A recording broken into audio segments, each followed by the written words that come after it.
Hola, ¿qué tal? Bienvenidos a un nuevo episodio de The Long Playcast. Somos Paco Truño y Laura Chapa. Hola, hola Paco.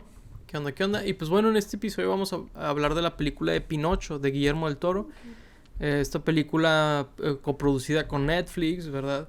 Y Guillermo del Toro, pues también es coescrita y codirigida por él, si no me equivoco, ambas cosas co. Y Sí. pues bueno, la verdad es algo muy interesante porque este fue un año curiosamente con 3 completamente diferentes adaptaciones de Pinocho, ¿no? Tuvimos esta que no vale la pena ni hablar de ella, esta adaptación extraña que parece una película que era un lavado de dinero, no me acuerdo ni quién la produjo ni qué. Súper rara. Sí, muy extraña.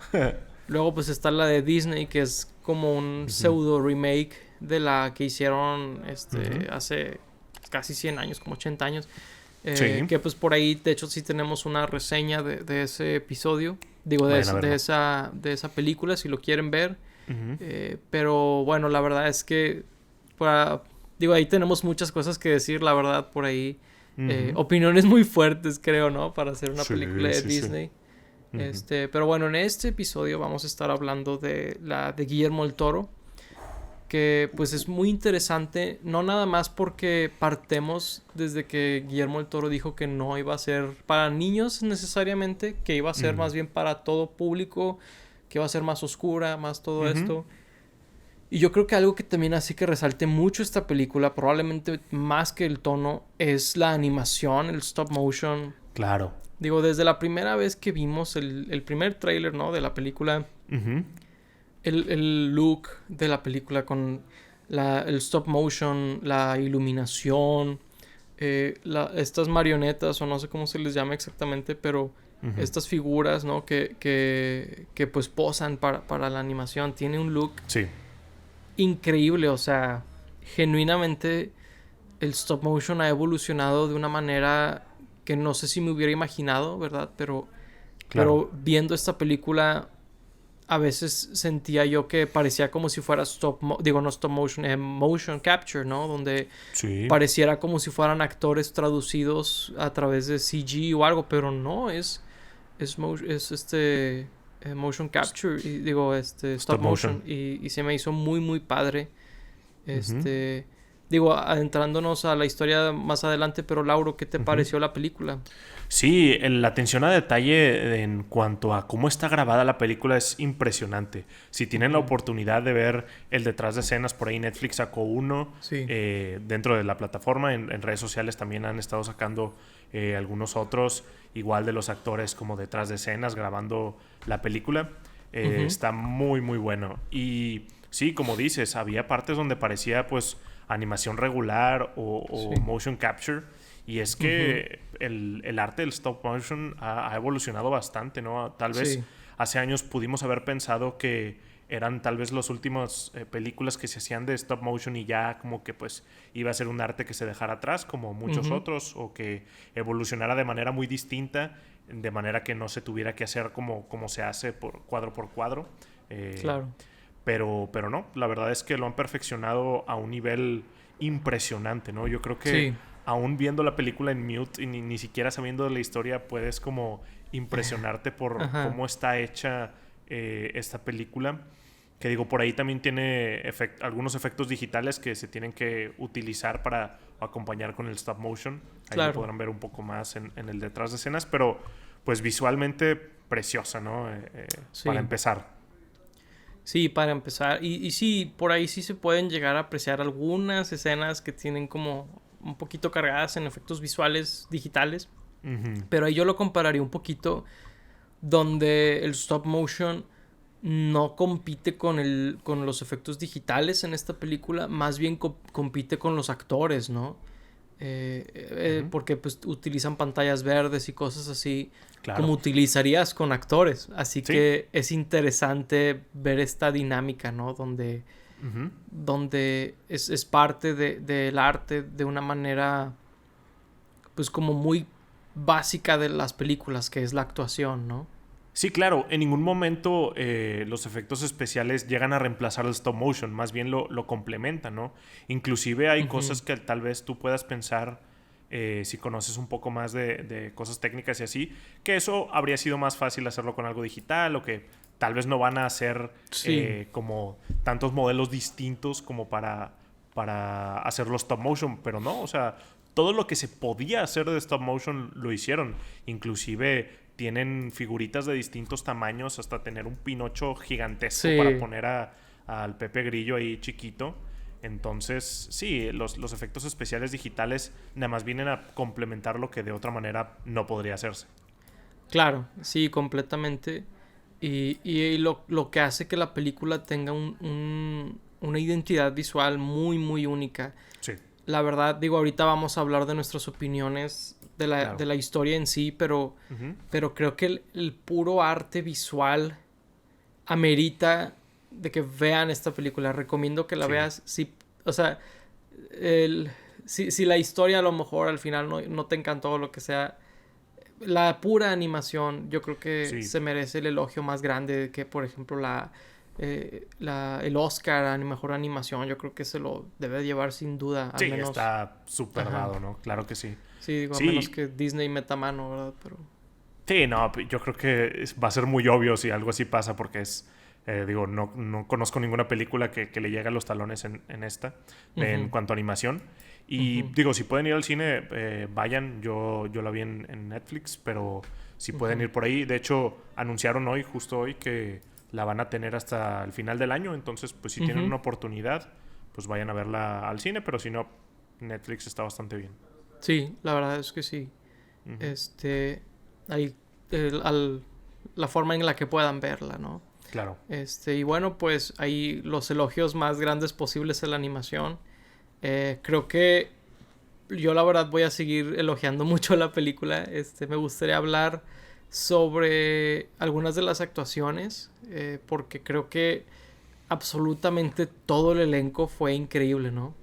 O sea, estoy viendo que el niño que hizo la voz de Pinocho es Gregory Mann. Él me imagino que él también canta en las partes donde Pinocho canta.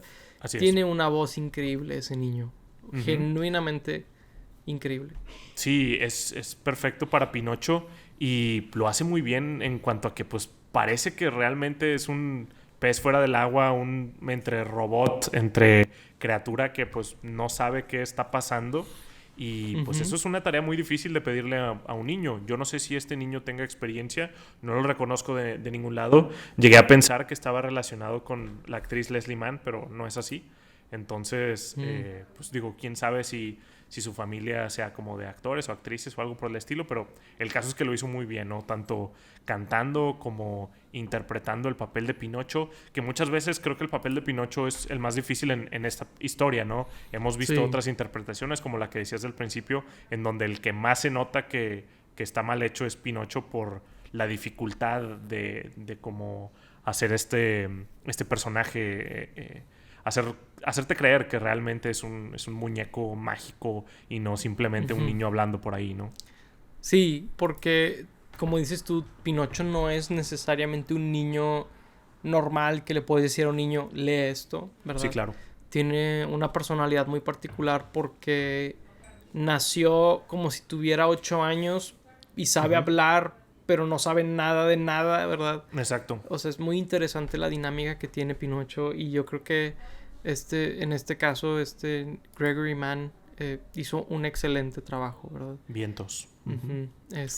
Otro que me encantó fue Ewan McGregor como el grillo, como la conciencia, que en este caso es una interpretación muy diferente, ¿no? De grillo.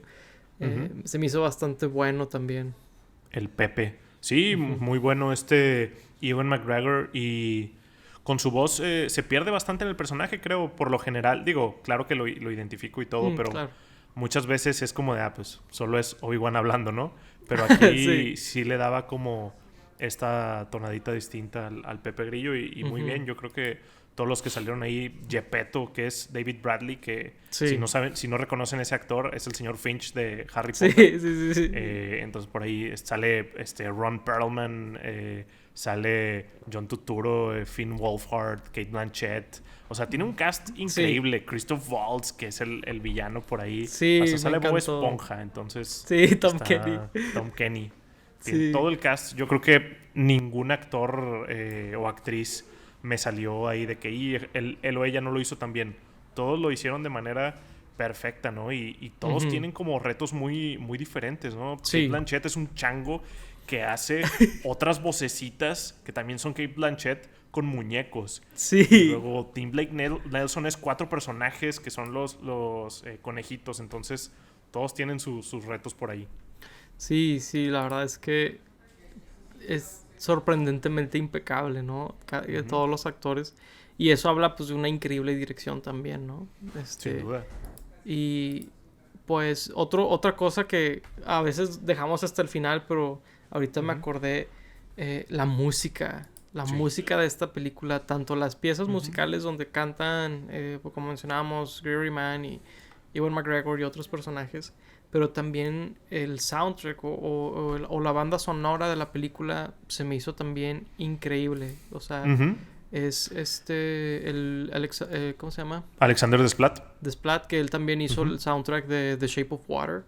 Es muy bueno ese soundtrack también. Y pues también de Del Toro, ¿verdad? La película. Así que, digo, lo volvió a hacer, como quien dice, un increíble soundtrack, la verdad.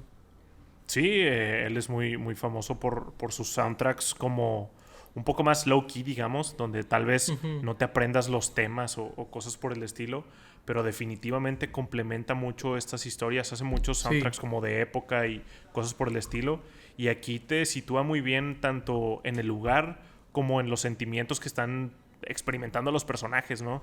Esta película es bastante sentimental y el soundtrack ayuda bastante a ello, en donde pues te lleva por los distintos momentos y pues se queda contigo acompañándote en ellos. Sí, definitivamente. Y creo que en esta película él es un poquito más osado que de costumbre al ser un musical. Sí, claro.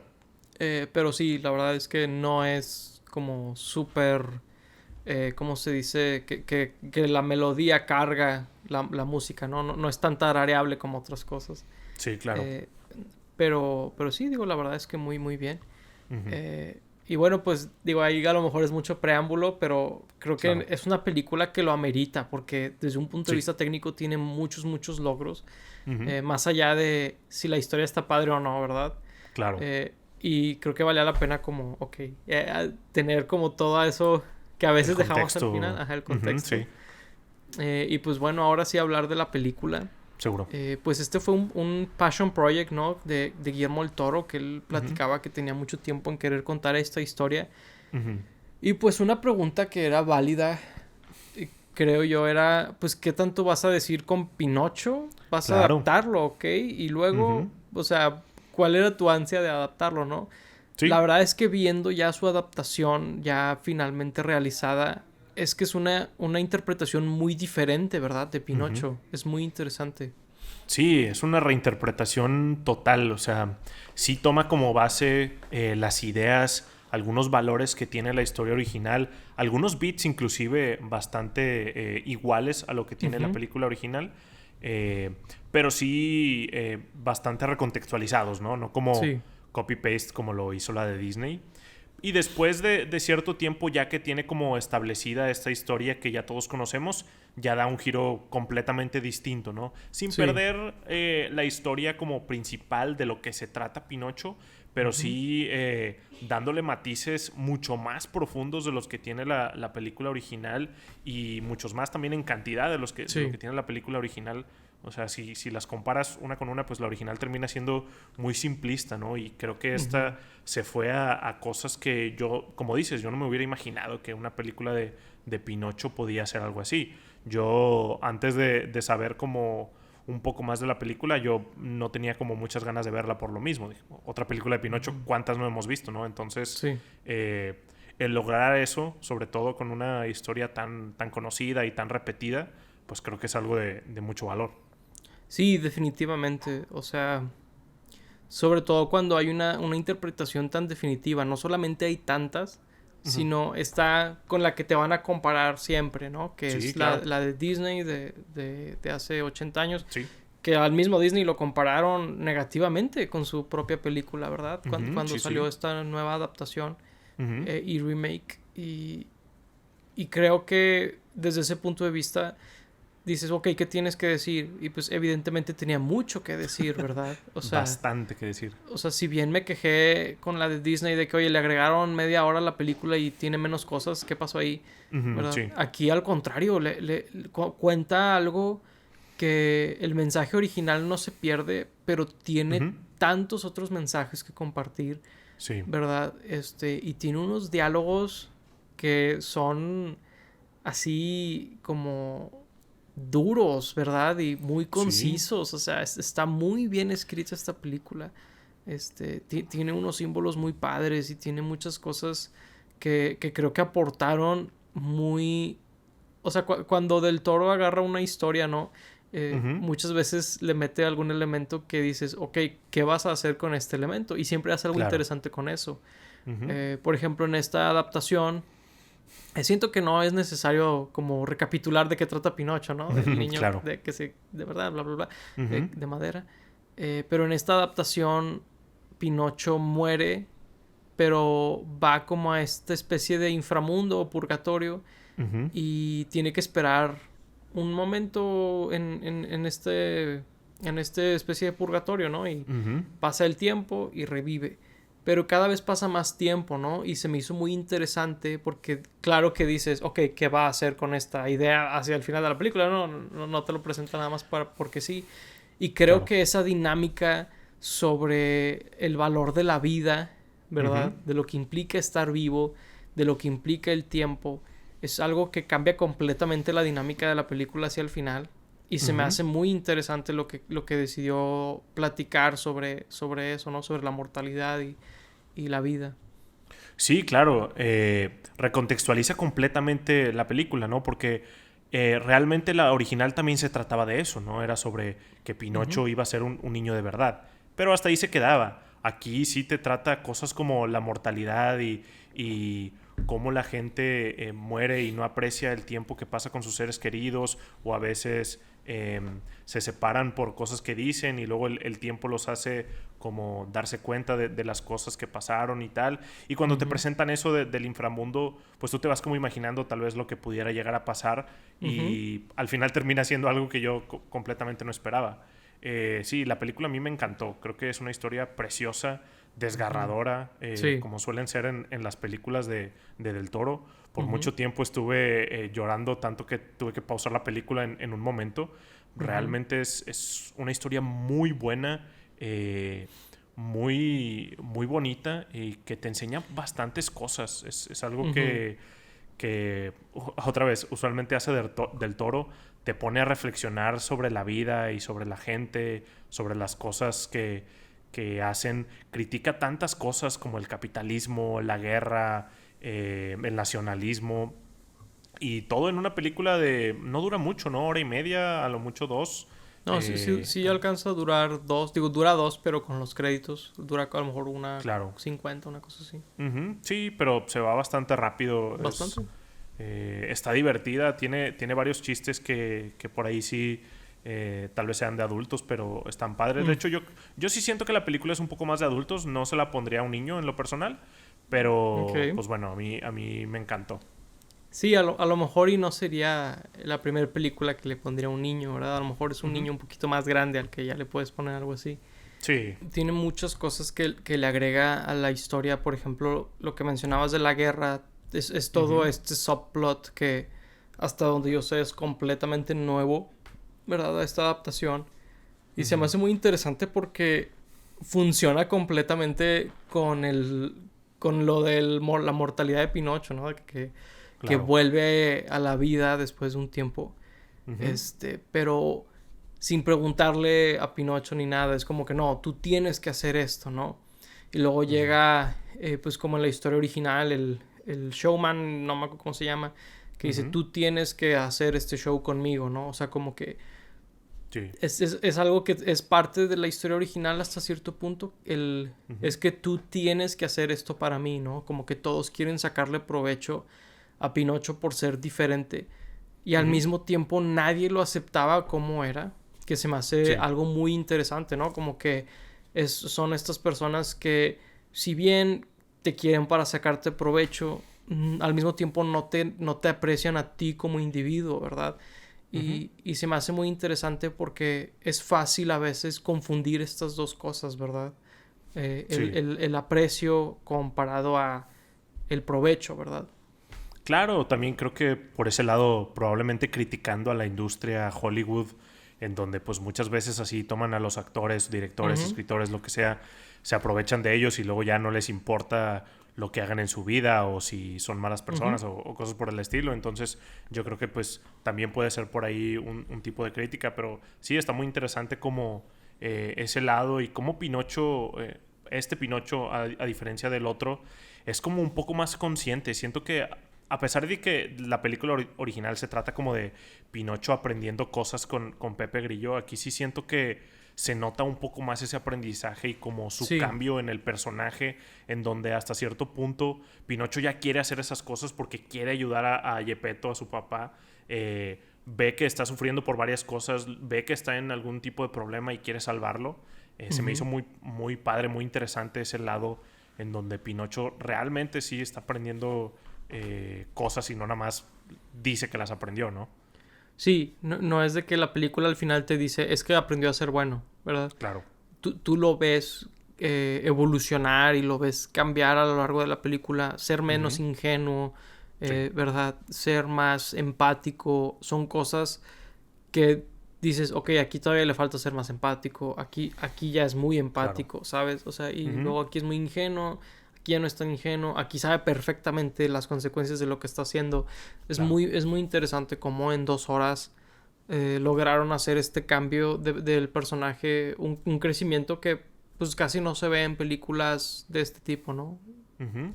Sí, y lo de la guerra, digo, no sé si estaba como en la historia original, tal vez no en la película de Disney, pero en la historia original.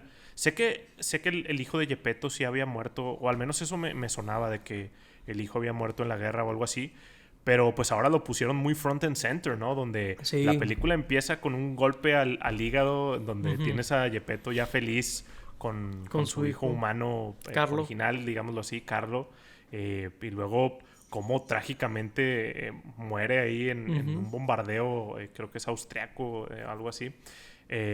Y pues cómo Geppetto le pega eso demasiado y cómo cambia de ser este abuelito carpintero feliz a ser a este señor alcohólico deprimido, ¿no? Y pues bastante real, un reflejo bastante real de lo que le pudiera pasar a cualquier persona en la vida real. Entonces, pues sí recontextualiza bastante la historia utilizar este elemento de la guerra y como dices, luego cómo pues el soldado ahí, el personaje de Ron Perlman, luego lo ve y como no puede morir, se le ocurre la idea de meterlo al ejército y que fuera un arma en contra del ejército. Está como muy padre por ese lado también. Sí, es muy interesante. Y sí, la verdad es que como que el niño, Carlo, ¿no? Cuando lleva a lo mejor 5 minutos en la escena, es de que, ay, qué bonito. Y luego es como, tiene que morir para que suceda la historia de esta película. De que, rayos, de que sí fue algo así medio feo. O sea, fuerte, ¿no? Emocionalmente. Claro, y a lo mejor en otra historia eso pudo haber sido como una escena, ¿no? Pero aquí sí tomó una gran parte del principio de la película. Sí. Al punto en que pues pudo haber una película solamente de eso, ¿no? Entonces sí es un elemento bastante importante. Sí, es un elemento importante y creo que funciona porque es una desesperación mayor la que le ves a Geppetto de crear el niño de madera, ¿no? Se me hizo muy interesante y luego también que él no lo recibe de brazos abiertos una vez que el niño cobra vida, ¿no? Que llega el hada y le da la vida. En la película de Disney, pues ves que está contentísimo de que tiene un niño, ¿verdad? Ahí curiosón, bailando. Como que de que, oh, qué raro. Y luego, mi hijo, ¿verdad? Aquí no, aquí es de que eres un demonio, casi creo, ¿no? Eres un engendro del diablo, una cosa así, aléjate de mí. Y luego... Sí, y otra vez, una reacción bastante real, ¿no? Si un muñeco cobrara vida, por más que tú lo hayas deseado, no creo que rápidamente lo aceptarías y lo empezarías a criar como tu hijo, ¿no? Entonces, bastante interesante. Y de hecho, por mucha parte de la historia, pues Geppetto no lo quería o lo rechazaba o tenía como miedo de lo que pudiera ser cuando, como dices, en la historia original, pues ya prácticamente lo trataba como niño desde el segundo uno. Sí. Sí, es muy interesante porque hacen a Geppetto un personaje con mucho más personalidad. Entiendes mucho más por qué haría ciertas cosas, ¿no? Y luego su arrepentimiento de no haberlo aceptado como era y por eso lo busca, ¿verdad? Se vuelve esta búsqueda que si bien también sucede en la película de Disney, es muy breve y muy rápido llegan a la ballena, ¿verdad? Y todo eso. Sí. Pero aquí no, aquí tú ves como la desesperación por encontrarlo y luego finalmente hasta una realización como muy amarga de que tal vez nunca lo va a encontrar, ¿verdad? Es muy, muy oscura la película en ese punto, creo yo. Sí. También una escena, digo, ahorita mencionaste el personaje de Ron Perlman, pero el personaje de Finn Wolfhard, que es su hijo. Ah, su hijo. Candlewick o algo así. Sí, me encantó su personaje, me encantó porque es como el niño normal en la historia, ¿verdad? Pero que si tú dices, bueno, es que Pinocho por ser un niño de madera, ¿no? Como que lo ven como, pues Geppetto quisiera que fuera real, claro. este lo quiere para la guerra, luego este otro lo quiere para hacer un show. Pues también tienes un niño de verdad que su papá le dice que es un cobarde, que no es lo suficiente hombre, ¿verdad? Exacto. Y es como aterrizar todavía más a la realidad, ¿no? Creo que, digo, no quisiera pretender como que ser hombre, ¿verdad? Es difícil o lo que sea, pero hay muchas cosas que a veces no se tocan sobre que el hombre tiene ciertas presiones desde muy niño, ¿no? De ser hombre, de que no lloras, de que no sé qué, sobre todo cuando creces a lo mejor en una cultura más machista, más como, ¿verdad? Y es muy interesante porque Pinocho le dice lo que le dijo Pepe Grillo en una parte de la historia, ¿no? Que le dice, bueno, es que los papás a veces te dicen cosas aunque, o sea, no es que no sean ciertas, lo dicen de verdad, pero es porque no saben de lo que están hablando y todo eso. Y que el niño empieza a llorar, ¿no? Se me hizo una escena muy bonita y creo que muy, muy valiosa, ¿no? Donde es como wow, o sea, y además funciona porque te empieza a hablar de las cosas que ha ido aprendiendo Pinocho, ¿no? También.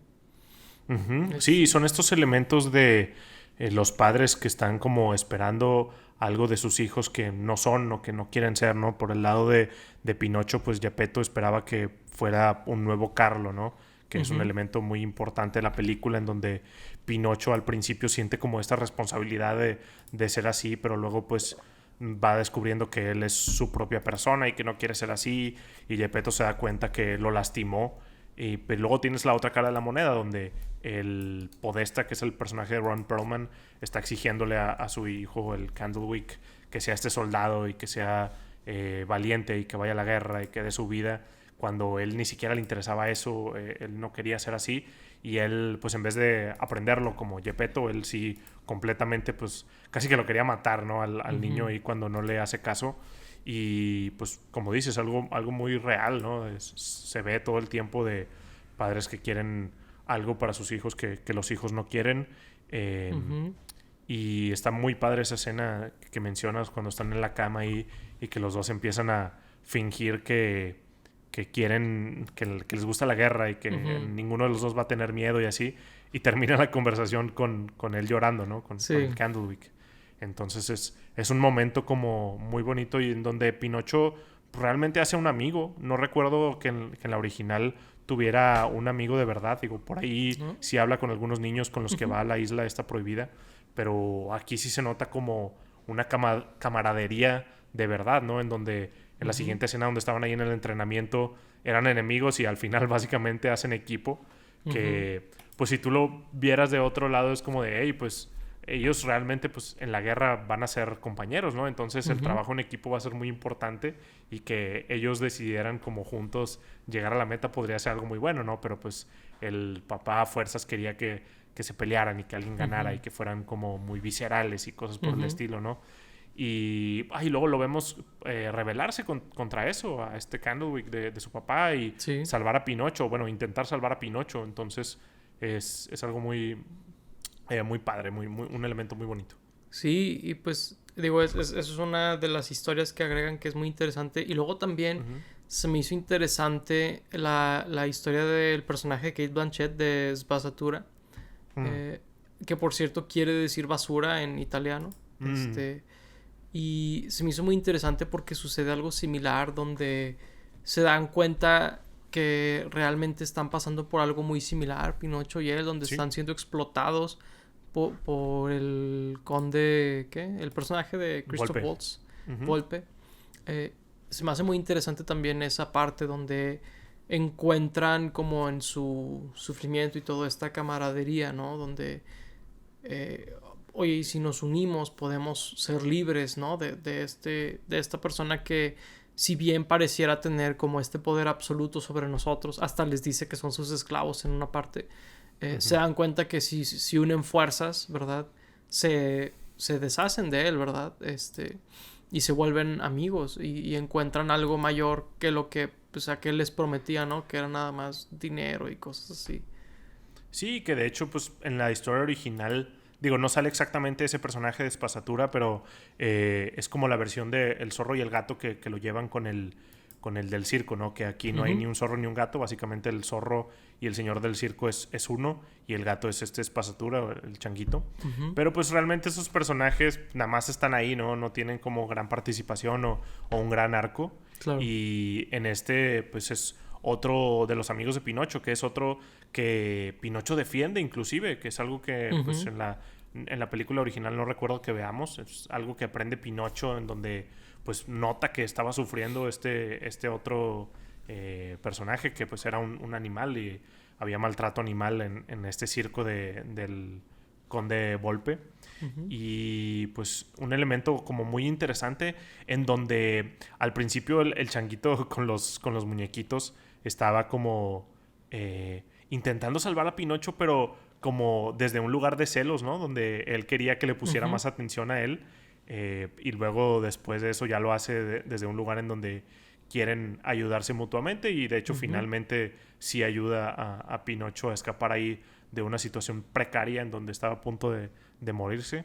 Y al final sí pensé que algo le había pasado, pero no, sí, ahí Spazzatura sigue. Creo que el conde Volpe cae a su muerte como otros personajes. Creo que también todos los que estaban en la escuelita esta militar pues cayeron bombas, entonces creo que no la libraron. Pero sí, es un elemento padre también.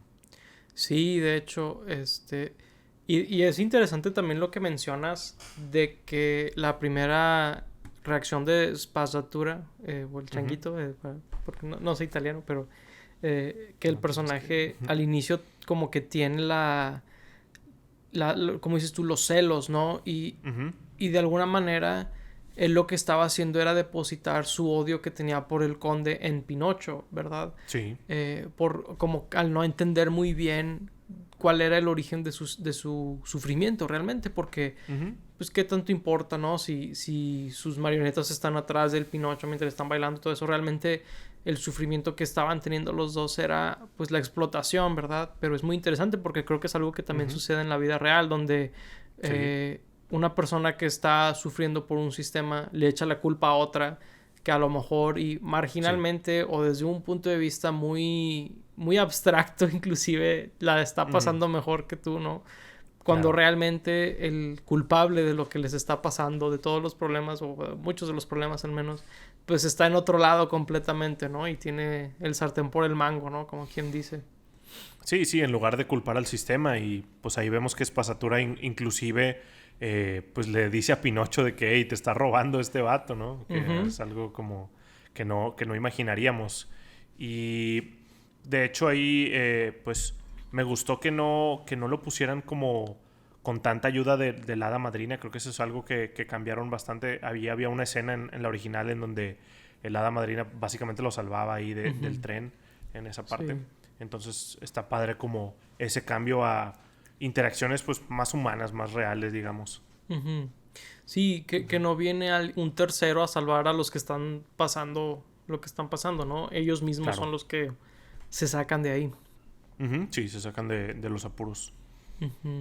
Sí, y pues es muy interesante que Digo, si la comparáramos con la de Disney, ¿no? Le agregan media hora. Pero con esa media hora extra tocaron muchísimos temas que la adaptación popular no había hecho, ¿verdad? Sí, claro, dice tantas cosas que la original ni había imaginado que se podían decir o que existían por ahí, yo creo. Y ni se diga la nueva, ¿no? Que la nueva, pues, básicamente es una copia de Carbono hecha más chafa, que no tiene absolutamente nada nuevo ni de plano que decir. Entonces, de hecho, es bastante increíble. Digo, no es como que la primera vez que lo hayamos visto, pero pues se ve bastante evidente en donde pues hace muy poquito salió la otra de Pinocho, como dos películas o dos productos basados en la misma historia, entre comillas, pueden ser ampliamente de distintas calidades, ¿no? Yo creo que la otra película de Pinocho la tengo como de mis peores películas del año y esta la tengo como de las mejores películas del año, ¿no? Entonces, igual. Es increíble como la diferencia, cómo ponerle un poco de corazón y creatividad y amor a un proyecto puede hacerlo tan distinto, cómo pensar en los detalles, cómo pensar en el qué tienes que decir, el utilizar elementos que agreguen a la historia y que no simplemente sea una copia de lo mismo, pueden crear una gran historia y un gran producto, ¿no? Las otras tal vez se enfocan mucho en las piezas musicales o los setups que vamos a tener para poner en las redes o algo por el estilo, ¿no? Y esta película es primero y principal la historia. Sí, y sobre todo cuando en papel no solamente ambas son adaptaciones de Pinocho, sino ambas dirigidas por directores de primer nivel, ¿no? Guillermo del Toro y Robert Zemeckis, luego los elencos también. Sí. Algunos de los mejores actores que están en el planeta y lo mismo, algunos de los mejores actores que están en el planeta. Y que el resultado sea tan diferente, ¿verdad? Ahí, como dices tú, que sea de lo peor y de lo mejor. Es como, qué increíble, ¿no? O sea... Sí, y me encanta que haya salido esta película como para demostrar que la otra no tenía nada que hacer o no por ser una adaptación tiene que ser así de chafa, digamos, o así de mediocre, por así decirlo. No es una regla que tenga que ser así. No, para nada. Y si bien no soy muy fan de las adaptaciones porque por lo general terminan siendo como la otra, pues aquí está la demostración de que no tiene nada que ver. O sea, no tiene que ver. Simplemente hacer una buena historia, una buena película es lo que basta para que la adaptación sea buena. Así es. Sí, digo, ahí creo que es una excelente forma de encapsular esta película y lo que representa y lo que logró. Porque yo creo que logra muchas cosas esta película. Sí. Digo, personalmente creo que es todo lo que tengo que decir, salvo que Guillermo del Toro fue parte de 3 proyectos que me encantaron este año. Digo, sé que la de Nightmare Alley salió en otros países antes, pero salió este año aquí. El Gabinete de Curiosidades también salió hace poquito. Y esta película, ¿no? O sea, anda con todo. Anda ocupado el señor. Anda ocupado y anda con todo, porque todo salió excelente, en mi opinión. Sí, digo, como es de costumbre de Guillermo, pero curioso, ¿no? Porque él no suele hacer tantos proyectos tan seguido. Entonces, pues, ahí lo tenemos. Digo, tanto así que no tiene como un siguiente proyecto en puerta, al menos que vea en internet. Entonces, pues, sí le he hecho todos los kilos este año. Sin duda alguna. Muy bien, pues bueno, muchísimas gracias por escuchar este episodio del podcast. Pues digo, si ya vieron la película, pues nos gustaría saber qué opinaron, si les gustó, si no les gustó, qué les gustó, ¿verdad? Si algo saltó a ustedes en esta adaptación que es tan diferente, ¿no? De un cuento tan clásico, que todos tenemos pues ya una idea preconcebida, ¿no? Con otra adaptación. Y bueno, pues si les gustó este episodio, pues ya saben, pueden ahí darnos like. También si nos escuchan en alguna plataforma de podcast, ahí pueden darnos rating, ¿verdad? Ahí sí, pues si les han estado gustando. Y pues también nos pueden seguir, ya sea suscribirse, seguirnos, dependiendo de la plataforma que utilicen, ¿verdad? Por ahí el lenguaje cambia un poquito, pero es la misma idea, ¿no? De que enterarse cuando salga el episodio nuevo. Claro. Por ahí mencionamos que teníamos el otro episodio de Pinocho, el de Gabinete de Curiosidades, donde hablamos de todos los episodios, ¿verdad? De la serie del Toro.